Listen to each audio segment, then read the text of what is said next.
Yung dating pinag-pray mong asawa, wala na ba iba?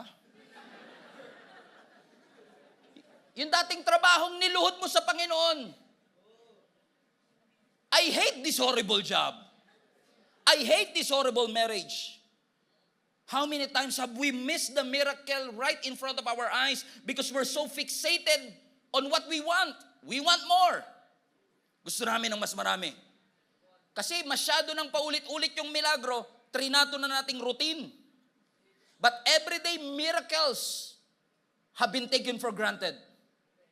Kasi yung consistent provision ng Lord, pakiramdam natin minsan ordinaryo na lang.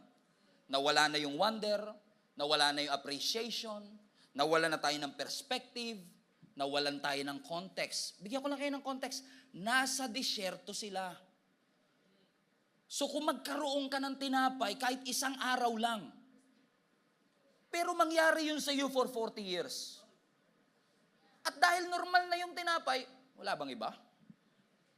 Wag ho kayong mawawala ng perspective na yung mga bagay na natatanggap ninyo sa Panginoon, pagkain man yan, bubong ng bahay, tubig, kuryente, internet, lahat po yan milagro na galing sa ating Panginoon.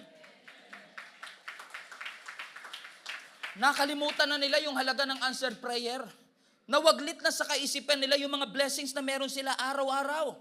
Siguro dahil araw-araw tayo nakakakita ng mga posts online na sobrang flashy. Pag kumain sila, restaurant, wow, grabe.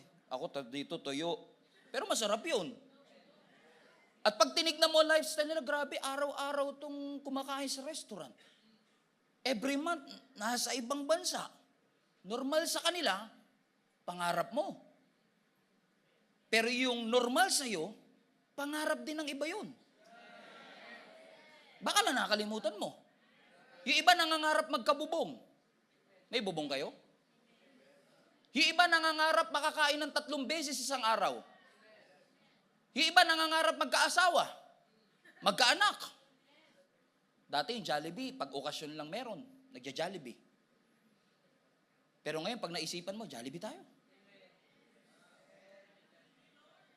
Dati yung noodles, ang dami ng sabaw mo, di ba? Para magkasya sa lahat. Yung 3-in-1 talagang hinahati mo sa 3.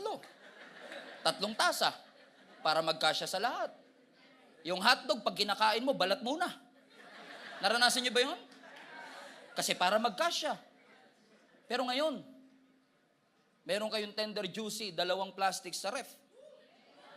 Meron kayong mga frozen meat sa ref.